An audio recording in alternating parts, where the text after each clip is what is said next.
Good morning students. आज हम लोग इनफाइनाइट सीरीज़ के अंतर्गत हायर लॉगरिदमिक टेस्ट, एक अति महत्वपूर्ण टेस्ट है, इसके बारे में जानकारी प्राप्त करेंगे। लेकिन ये टेस्ट कब प्रयोग में आता है इसके बारे में हम लोग विस्तार से जानेंगे, और उस क्रम में हम लोग अभी तक जितने टेस्ट से होकर गुजरे हैं उस टेस्ट का एक ओवरव्यू भी लेंगे, उसका एक विहंगम दृष्टि डालेंगे। उसके बाद हम लोग हायर लॉगरिदमिक टेस्ट की चर्चा करेंगे। तो एक हम लोग ओवरव्यू ले लें सारे टेस्ट्स का कि अभी तक जो टेस्ट हम लोगों ने उपयोग में लाया है। तो एक ओवरव्यू हम लोग कहेंगे, overview of various tests in infinite series.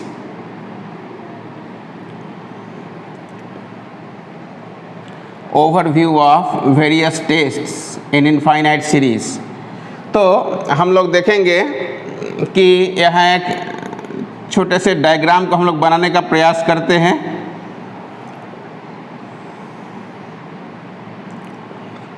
इस डायग्राम के माध्यम से हम लोग टेस्ट का कुछ सृजन करेंगे और उसके बारे में जानकारी प्राप्त करेंगे। ये जो टेस्ट होंगे ये for series of positive terms, valid for series of positive terms, उसके लिए सारे टेस्ट्स हैं।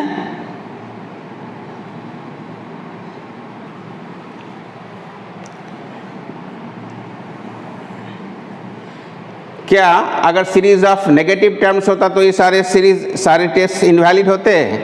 ऐसा कतई नहीं है। अगर टोटल सीरीज अगर नेगेटिव टर्म का सीरीज होता है तो इसका कॉन्वर्जेंस और डाइवर्जेंस एग्जैक्टली पॉजिटिव टर्म के सीरीज जैसा ही होता, क्योंकि negative is common after all, और ये बाद में पॉजिटिव टर्म का ही सीरीज हो जाता। तो पॉजिटिव टर्म का कॉन्वर्जेंस या डाइवर्जेंस नेगेटिव टर्म्स का भी कॉन्वर्जेंस और डाइवर्जेंस है। तो इस बात को हम लोग समझ लेंगे। लेकिन अगर कुछ टर्म्स पॉजिटिव हो और कुछ टर्म्स नेगेटिव आ जाए, ये ऑल्टरनेटिंग सीरीज कहलाता है। ऐसे सीरीज का कॉन्वर्जेंस पॉजिटिव टर्म के कॉन्वर्जेंस से डिफर कर जाएगा, इसके मापदंड अलग हैं। तो अगर कॉम्बिनेशन ऑफ पॉजिटिव और नेगेटिव टर्म्स हो तो इसके कॉन्वर्जेंस की चर्चा हम लोग दूसरे टेस्ट से करेंगे। इसकी चर्चा हम लोग इस अवस्था में नहीं कर पाएंगे। लेकिन हम लोगों का जो बेसिक फाउंडेशन है वो पॉजिटिव टर्म के सीरीज के लिए है, ये हम लोग ख्याल रखेंगे। तो इसमें टेस्ट को हम लोग तीन हिस्से में बांटेंगे, एक फर्स्ट ऑर्डर टेस्ट, एक सेकेंड ऑर्डर टेस्ट और एक थर्ड ऑर्डर टेस्ट। ये तीन प्रकार के हमारे सीरीज़ के लेवल होंगे और इसके आधार पर हम लोग टेस्ट को क्लासीफाई करेंगे। इसको हम लोग समझ लें। तो ये कहलाएगा फर्स्ट ऑर्डर टेस्ट, इसका हम लोग फर्स्ट ऑर्डर से चिन्हित करें। इसके बाद आएगा सेकेंड ऑर्डर टेस्ट,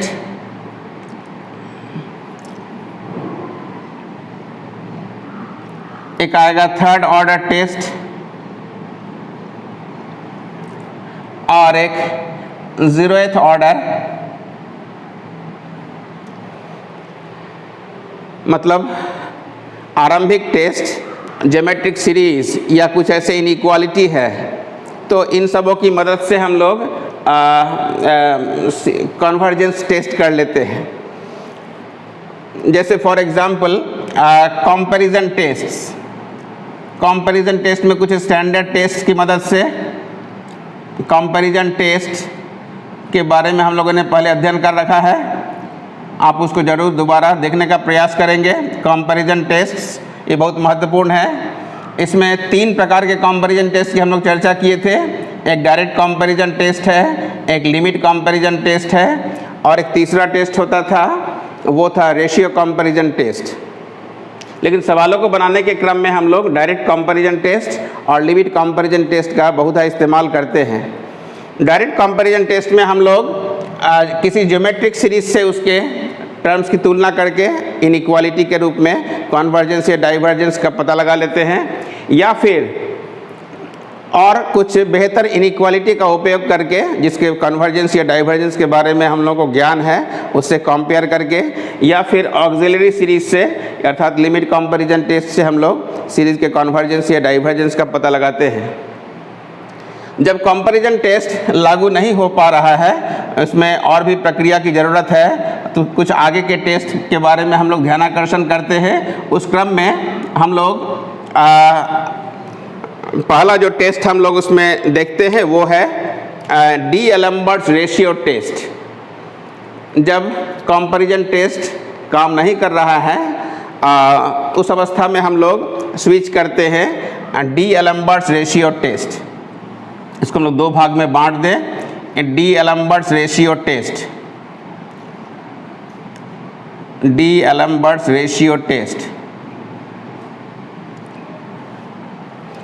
ये रेशियो टेस्ट क्या होता था, इसमें हम लोग लिखते थे let limit un over un plus 1 if it is L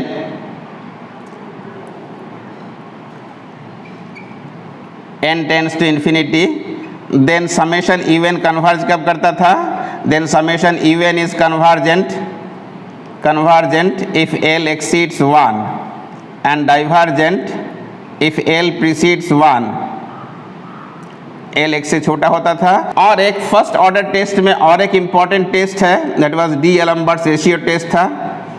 एक कुशीज रूट टेस्ट है, कुशीज रूट टेस्ट। इसमें होता था कि if series of positive terms के लिए हम लोग limit un to the power 1/n is equal to L लिखते थे। अगर ये होता कि इसका लिमिट L हो, देन इसी तरह से हम लोग समेशन इवन के कन्वर्जेंस के बारे में पता लगाते थे, is convergent if L is less than 1 and divergent if L is greater than 1। तो ये कुशीज रूट टेस्ट और डी-एलम्बर्ट्स रेशियो टेस्ट, ये सब फर्स्ट ऑर्डर के अंतर्गत आते हैं। तो एक ऐसी परिस्थिति होती है जब ये दोनों टेस्ट फेल कर जाते हैं, और अमूमन जितने सारे ऑर्डर के टेस्ट हैं सब L = 1 पर फेल हो जाते हैं। ये कॉमन फीचर है, कॉमन दृष्टिकोण है। ये सारे टेस्ट जब L = 1 होते हैं तो ये फेल हो जाते हैं, यानी द टेस्ट फेल्स।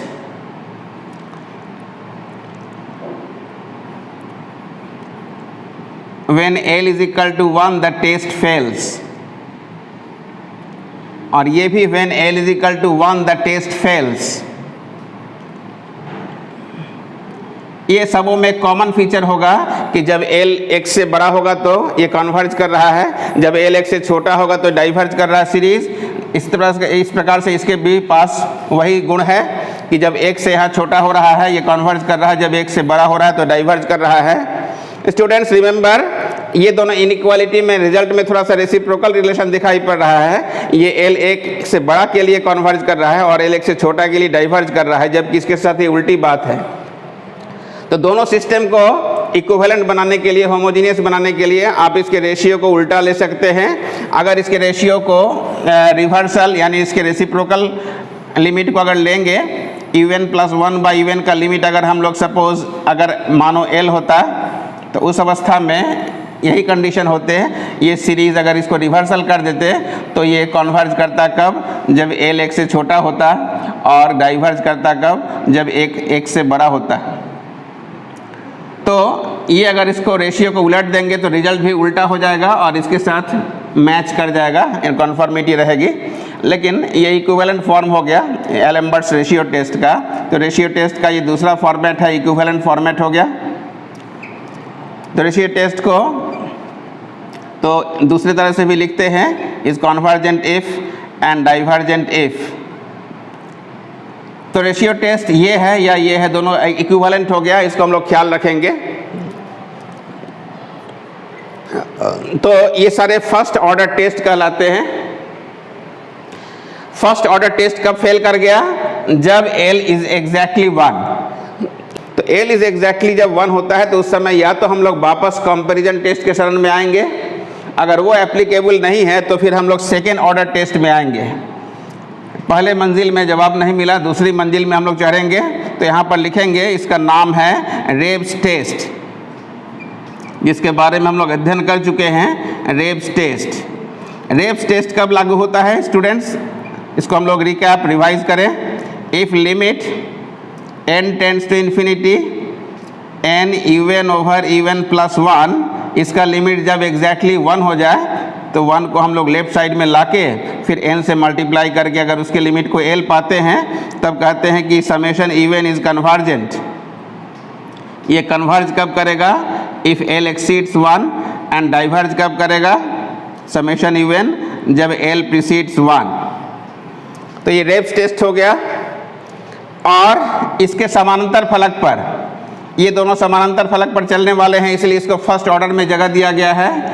और ये दोनों टेस्ट भी समानांतर फलक पर चलने वाले हैं, इसको भी हम लोग समानांतर फलक पर के चलते इसको हम लोग सेकेंड ऑर्डर कह रहे हैं कि जब फर्स्ट ऑर्डर फेल हो जाएगा तो सेकेंड ऑर्डर क्रियाशील हो जाएगा।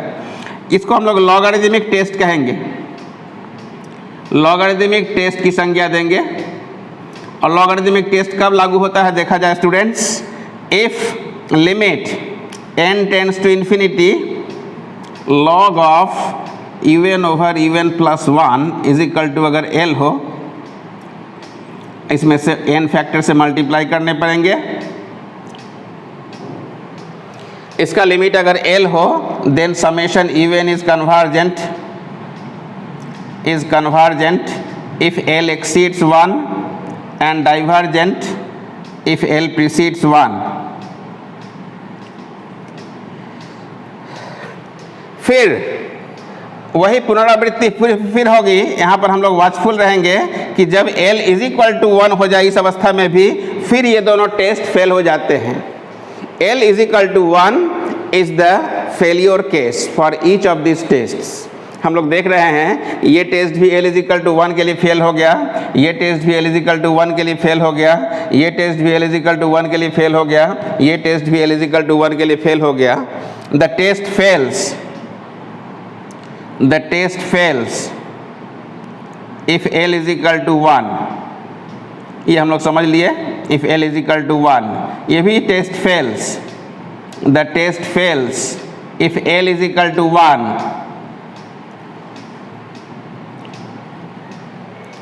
तो हम लोगों ने अभी 4 प्रकार के टेस्ट को देखा और सबों में एक रूपता इस बात पर है कि सारे test l is equal to 1 पर फेल हो जाते हैं। गणित की भाषा में, अंग्रेजी भाषा में इसको परिष्कृत रूप में कहते हैं the test is inconclusive when l is equal to 1। तो जब रेब्स टेस्ट फेल हो गए, जब डी-एलेम्बर्ट्स रेशियो टेस्ट फेल हो गए थे तो हमारे पास 2 ऑप्शन थे, या रेब्स टेस्ट या लॉगरिदमिक टेस्ट।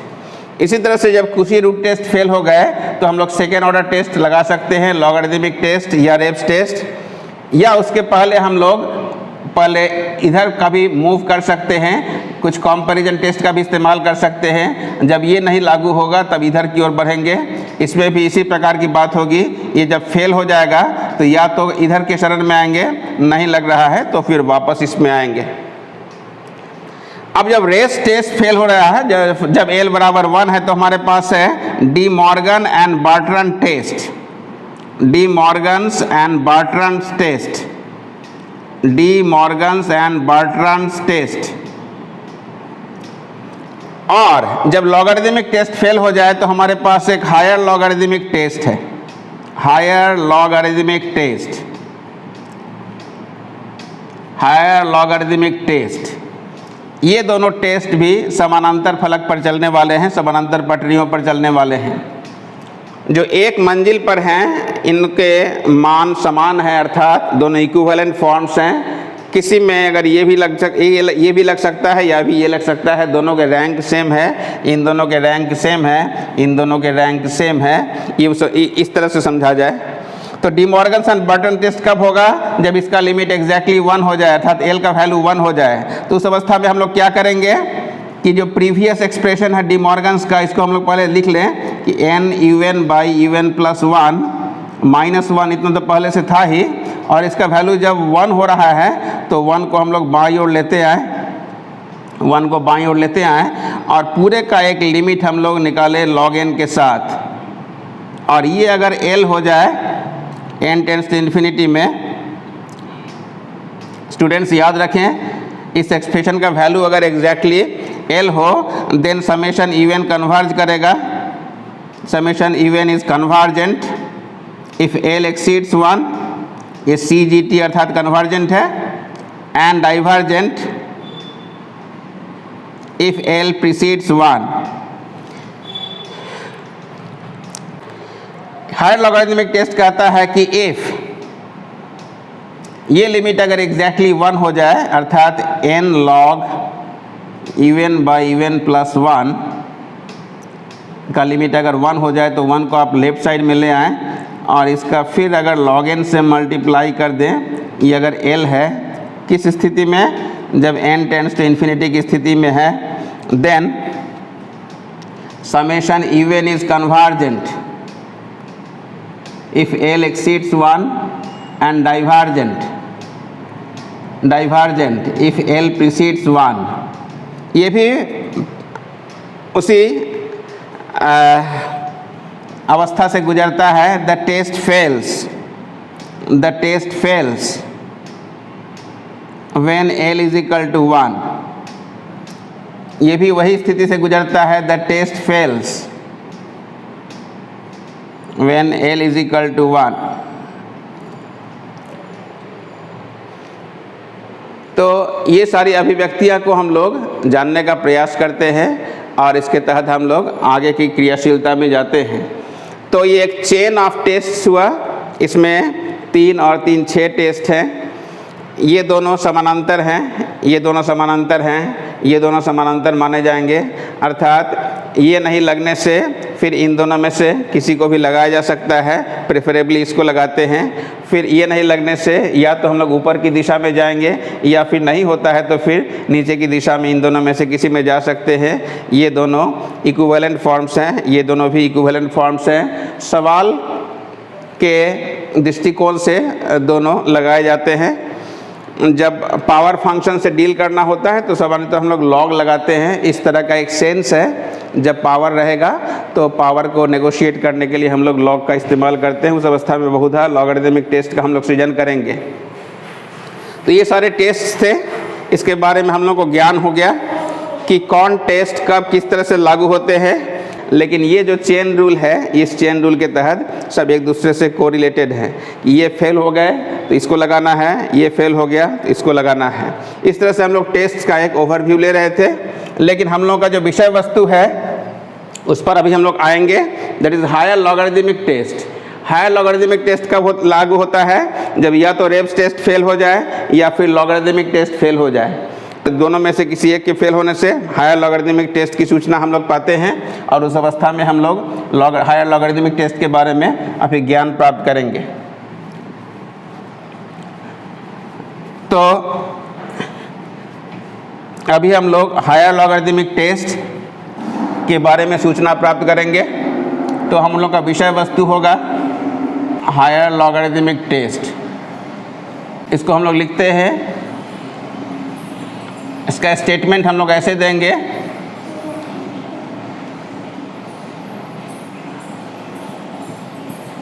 स्टूडेंट्स ये higher logarithmic test Bertrand test के समतुल्य है, अर्थात बार्टन टेस्ट का इस्तेमाल करें या फिर हायर लॉगरिथमिक टेस्ट का इस्तेमाल करें, दोनों समानांतर हैं। और ये आपके इंट्यूशन पर भी डिपेंड करता है और प्रैक्टिस पर भी डिपेंड करता है कि किस तरह से आप किस टेस्ट का कब इस्तेमाल करना है, इसका आप इस तरह से इस्तेमाल करें। स्टेटमेंट लिखा जाएगा, let summation u n be a series of positive terms. अभी हम लोगों ने पॉजिटिव टर्म के सीरीज से ही काम करना शुरू किया था, उसी के बारे में चर्चा थी। Let summation u n be a series of positive terms and that limit n tends to infinity n un over un plus 1 log इसका लिमिट अगर 1 हो जाए, इसका लिमिट अगर 1 हो जाए तो इसका मल्टीपल log n के साथ अगर L है then summation even is convergent, then summation even is convergent if L exceeds 1 and divergent if L precedes 1 and divergent if L precedes 1। इसके बारे में हम लोग, ये हायर लॉगरिदमिक टेस्ट है, इस टेस्ट के बारे में हम लोग जानने का प्रयास करेंगे। तो इसके प्रूफ के बारे में हम लोग जाएं। Proof, dear students, last class में हम लोगों ने कुशीज कंडेंसेशन टेस्ट पढ़ा था और कुशीज कंडेंसेशन टेस्ट के माध्यम से हम लोग हायर लॉगरिदमिक टेस्ट का संपादन करेंगे। तो यहाँ पर दो इम्पॉर्टेंट टेस्ट्स, उसके एप्लीकेशन को भी बनाया था, इसलिए अब लास्ट लेक्चर भी पुनः देखेंगे। कुशीज कंडेंसेशन टेस्ट यहाँ पर शक्तिशाली रूप में आएगा, उसका एप्लीकेशन, तो वो इलस्ट्रेशन भी हम लोगों ने उस दरमियान दिया था। अर्थात समेशन इवन का कन्वर्जेंस के लिए हम लोग एक ऑक्सिलरी सीरीज अर्थात सहायक श्रेणी का निर्माण करेंगे, that is summation v n, और समेशन वी एन के बदौलत हम लोग समेशन इवन के कन्वर्जेंस पर विचार करेंगे। Consider an auxiliary series, consider an auxiliary series, auxiliary series summation v n where v n is what, v n. Last class में हम लोगों ने इस इलस्ट्रेशन पर लॉगरिदमिक कुशीज कंडेंसेशन टेस्ट के दरमियान इसके कन्वर्जेंस पर विचार किया था, समेशन वी एन के कन्वर्जेंस पर। आज उसी के एप्लीकेशन से हम लोग हायर लॉगरिदमिक टेस्ट को साबित करेंगे। तो auxiliary series summation v n where v n is this much, then implies what is Vn plus 1, n के जगह n plus 1 रख दिया जाए तो Vn plus 1 निकलेगा, that is n plus 1 log n plus 1 this whole to the power p। Vn by Vn plus 1 पहले निकाल ले। What is Vn? Vn is reciprocal of n log n whole to the power p, और Vn plus 1 भी reciprocal है n plus 1 log n plus 1 whole to the power p। इसको हम लोग इस तरह से व्यवस्थित करके रखेंगे। इसको हम लोग n plus 1 को अलग कर दें, इसमें अलग से खोल लें और यहाँ पर कुछ कॉमन वगैरह निकालें, that is log n। n अगर कॉमन निकालें अंदर से अंदर तो 1 plus 1 by n रहेगा, और दिस ओवर log n ये whole to the power p हम लोग दे सकते हैं, क्योंकि log n का भी पावर p है और इस ऊपर वाले एक्सप्रेशन का भी पावर p है, और हमने अंदर से n कॉमन निकाल लिया तो इतना जस्टिफाइड है। तो 1 plus 1 by n इसको अलग अलग खेमे में हम लोग बांट देंगे। log m टाइम्स n क्या हो जाएगा, that is log m plus log n, log m plus log n upon log n whole raise to the power p। जब आप स्टूडेंट्स डी मॉर्गन और बर्टन टेस्ट को एस्टैब्लिश करेंगे तो इन सारे तत्वों की दोबारा ज़रूरत पड़ेगी, इसलिए हम लोगों ने इस टेस्ट को चुना है कि जब बर्टन टेस्ट और हायर लॉगरिदमिक टेस्ट सब एक ही घरे के हैं और दोनों का प्रूफ भी एक ही तरीके से होगा, उस अवस्था में भी आपको ये निकालने पड़ेंगे और उसके आधार पर समेशन इवन का कन्वर्जेंस आपको निकालना पड़ेगा। तो आप एक के बदले दूसरा टेस्ट का भी संपादन स्वयं कर सकते हैं। हम लोगों ने थोड़ी देर पहले इसके स्टेटमेंट को लिख दिया था। अब वापस हम लोग इसको खोलने का प्रयास करेंगे, that is 1 plus 1 by n, 1 plus 1 by n, ये log n डिवाइड होने पर ये अलग हो जाएगा। 1 plus log 1 plus x का एक्सपेंशन स्टूडेंट्स जानते होंगे, that is x minus x square by 2, इस तरह का एक्सपेंशन है, और होल डिवाइडेड बाई कितना है, that is log n।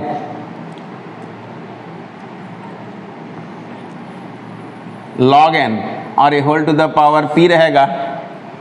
Students binomial theorem से भी आप वाकिफ़ हैं, तो बाइनोमियल थ्योरम के आधार पर इसको आप तोड़ सकते हैं। 1 plus 1 by n, इसको आप लिखेंगे 1 plus आपने डिवाइड भी कर दिया था, और इसके तहत आप nx होता है that is p by n और उसको भी log n से डिवाइड करना है और बाद बाकी बहुत सारे टर्म्स आएंगे, इसको भी आप व्यवस्थित करके लिखेंगे।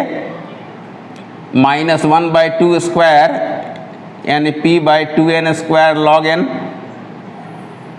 बहुत सारे टर्म्स इस तरह के आएंगे लेकिन इसमें हायर पावर डिग्री के टर्म को डिलीट कर देना है, यह उससे मतलब नहीं है हम लोगों को। तो बचा 1 + 1/n plus p/n log n plus बहुत सारे टर्म्स बचेंगे order of n square log n के टर्म्स या n स्क्वायर के टर्म आएंगे। ये सब को हम लोग तत्काल के लिए डिलीट कर देते हैं, मिटा देते हैं। तो स्टूडेंट्स ये एक्सप्रेशन vn/vn + 1 का था। अब बाकी सारे टर्म्स को नेग्लेक्ट कर देते हैं, neglecting terms other terms of order 1/n log n या n स्क्वायर और ऑर्डर ऑफ 1/n स्क्वायर, ये सब के टर्म्स को हम लोग डिलीट कर देते हैं, इसके ऑर्डर को हम लोग अलग कर लेते हैं। तो स्टूडेंट्स हम लोगों को ज्ञान है कि vn/vn + 1 का इतना निकला है। तो ratio comparison test previous lectures में हम लोगों ने अपने लेक्चर में कंपैरिजन टेस्ट में लास्ट में हम लोगों ने रेशियो कंपैरिजन टेस्ट का अध्ययन किया था। यहाँ पर उसका अब इस्तेमाल हो रहा है, इसलिए उसको दोबारा आप देखने का प्रयास करेंगे। कॉल्ड रेशियो कंपैरिजन टेस्ट, उस कंपैरिजन टेस्ट के माध्यम से हम लोग समेशन इवन के कन्वर्जेंस पर विचार कर लेंगे। लिखा जाएगा case 1, let p is greater than 1। p greater than 1 होने से हमारे पास लास्ट क्लास में कुशिस कंडेंसेशन टेस्ट में हम लोगों ने क्या दिया था, that is summation vn is convergent, summation vn is convergent. Let's p is greater than 1, summation vn is convergent. आपको स्टूडेंट्स ज्ञात होगा कि vn क्या था, vn था n log n whole to the power p, और कुशिस कंडेंसेशन के illustration में हम लोगों ने दिखा दिया था कि p अगर 1 से बड़ा होगा तो समेशन vn कन्वर्ज कर जाएगा। ये ड्यू टू कुशिस कंडेंसेशन टेस्ट, इसको दोबारा आप देखने का प्रयास करेंगे। कुशिस कंडेंसेशन टेस्ट में हम लोगों ने प्रूफ किया था, कुशिस कंडेंसेशन टेस्ट में इसको हम लोग प्रूफ किए थे कि अगर vn इतना है तो समेशन vn अगर इतना है तो समेशन vn कब कन्वर्ज करेगा, तो समेशन vn कन्वर्ज करेगा जब p 1 से बड़ा हो, और डाइवर्ज कब करेगा, जब p 1 या 1 से छोटा हो। तो समेशन vn कन्वर्ज करेगा then by ratio comparison test, by ratio comparison test, ये कंपैरिजन टेस्ट के लेक्चर में बताया गया था। Summation u n is convergent, summation u n is convergent if un/un + 1 किससे बड़ा हो जाए, vn/vn + 1 से, after certain number of terms, after a certain stage, after certain terms, that is un/un + 1 किससे बड़ा हो जाए, vn/vn + 1 से। तो vn/vn + 1 का ऊपर से आप मान लिख लीजिए। हायर लॉगरिथमिक टेस्ट को लाने के लिए इसमें लॉग ऑपरेट करेंगे। log un/un + 1 is greater then कितना होगा, log 1 + 1/n + p/n log n। इस तरह से आते जाएंगे। अब log 1 + x का एक्सपेंशन आप जानते होंगे, इसको हम लोग लिखेंगे is equal to 1/n log 1 + x। इसको पूरे को हम लोग एक बार में ले लें तो log 1 + x का एक्सपेंशन पहले x को लिखेंगे इस तरह से, और फिर x - x²/2 होता है। इसके बाकी सारे टर्म्स आते जाएंगे, लेकिन हम लोगों को हायर पावर से अब मतलब नहीं है। हम लोग क्या करेंगे, इतने ही को एक्सप्रेस कर लेंगे। अब n से मल्टीप्लाई कर दीजिए तो n log un/un + 1 कितना हो जाएगा, इट इज़ ग्रेटर दैन, इसका वैल्यू हो जाएगा n से मल्टीप्लाई करने पर p by log n plus so on. और इसमें भी कुछ टर्म्स आएंगे जिसको हम लोग लिख सकते हैं, दैट इज़ माइनस, इसको हम लोग ऐसे लिखें -1/2n² प्लस सो ऑन, इस तरह से। तो -1/2n लिख देंगे प्लस सो ऑन। इसके बाद क्या किया जाएगा, n log even by even plus 1 -1, n by even plus 1 -1। इसको हम लोग क्या करेंगे, इसको अगर हम लोग 1 को लेफ्ट साइड में ला के फिर हम लोग क्या करेंगे, यहाँ पर log n से दाएं बाएं मल्टीप्लाई कर देंगे और उसके बाद लिमिट ऑपरेशन करेंगे तो आप देखेंगे कि इसका वैल्यू कितना हो जाएगा, it is greater than p हो जाएगा।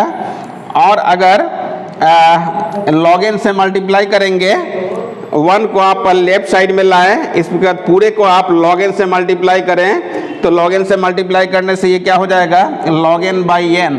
और आप जानते हैं कि n टेंड्स टू इन्फिनिटी की स्थिति में ये आपको ज़ीरो की ओर कन्वर्ज कर जाएगा, अर्थात log n को एल हॉस्पिटल रूल से लगाएंगे, डिफरेंशिएट करेंगे तो इसका लिमिट हो जाएगा ज़ीरो, लिमिट इसका ज़ीरो हो जाएगा, अर्थात ये इस आगे के सारे टर्म्स वैनिश कर जाएंगे।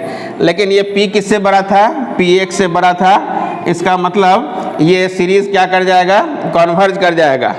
ये इसका लिमिट, अगर इसका लिमिट थोड़ी देर पहले आप लोगों ने एज्यूम किया था, इसका लिमिट अगर l है तो l अगर 1 से एक्सीड कर रहा है तो समेशन इवन कन्वर्ज कर जाएगा। इसका मतलब l इज़ ग्रेटर देन 1, क्योंकि आपने इसके लिमिट को l एज्यूम किया था।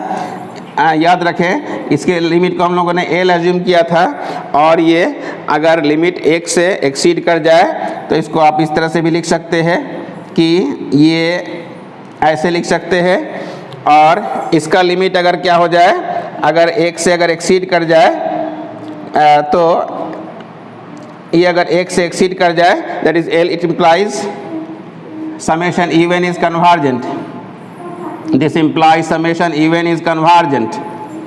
तो हम लोगों ने अभी एक जांच कर लिया और इसके ठीक इसके अनुसार केस 2 का भी हम लोग सृजन करेंगे। केस 2 हम लोग बहुत खोल के नहीं लिखेंगे, इसलिए कि केस 1 आपने कर चुका है। Let p precedes 1, that is p precedes 1 में क्या होता है, लास्ट क्लास में हम लोगों ने देखा था, that is summation vn is divergent. जब vn डाइवर्जेंट होगा देन समेशन इवन कब डाइवर्ज करेगा, समेशन इवन कब डाइवर्ज करेगा, when even by u n plus 1 किससे छोटा हो जाए, vn बाई vn प्लस 1। ये 2 लेक्चर्स आप निश्चित रूप से दोबारा देखने का प्रयास करेंगे। कंपैरिजन टेस्ट पहले के सेकंड लेक्चर में हमने दिया था और लास्ट क्लास हम लोगों ने कुशीज़ कंडेंसेशन टेस्ट पर लेक्चर दिया था। इसको दोबारा देखने का प्रयास करेंगे क्योंकि दोनों की यहाँ प्रमुखता है, दोनों के बारे में। तो देख रहे हैं कि डाइवर्जेंस के लिए इनइक्वालिटी रिवर्स हो गया, इसलिए जो रिजल्ट है वो भी रिवर्स हो जाएगा। That is as above, solving as above या proceeding as above, proceeding as above, we shall have even by even plus 1 is less than vn by vn plus 1। कितना था, 1 by 1 plus 1 by n plus p by log n, n log n। ये expression था, लेकिन ये expression inequality जो greater था, अब वो सॉल्व करते करते अब वो सेम चीज़ अब लेस के साथ दिखाई पड़ रहा है, तो रिजल्ट भी लेस के साथ आ जाएगा। It implies limit n tends to infinity n log u n by u n plus 1 -1, this पूरे का मल्टीपल log n से था। ये ग्रेटर का रिलेशन था, अब लेस का रिलेशन हो जाएगा और p लेस देन 1 है। इस implies l is less than what, it implies summation u n is divergent. हम लोगों ने दोबारा इसकी पुनरावृत्ति नहीं की क्योंकि पिछले बार में हम लोगों ने डिड्यूस करके रखा था, खाली इनइक्वालिटी रिवर्स था। यहाँ पर जो ग्रेटर का रिलेशन था वो अब लेसर के साथ आया, लेसर के साथ आया, लेसर के साथ आया, उसको हम लोग मेंटेन कर लिए, दोबारा प्रूफ की मेहनत की आवश्यकता नहीं पड़ी। इसका मतलब सीरीज कन्वर्ज कब किया, कंक्लूजन ये हम लोगों को मिला कि summation u n is convergent when L exceeds 1 and divergent when L precedes 1,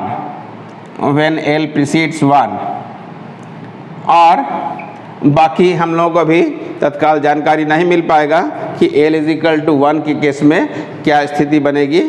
and L = 1 के केस में यहाँ भी इनकॉन्क्लूसिव टेस्ट आएंगे, रिजल्ट आएंगे। इसके बारे में हम लोग और जब बारीकियों में जाएंगे तो ज़्यादा ज्ञान प्राप्त होगा। Thank you for watching the video.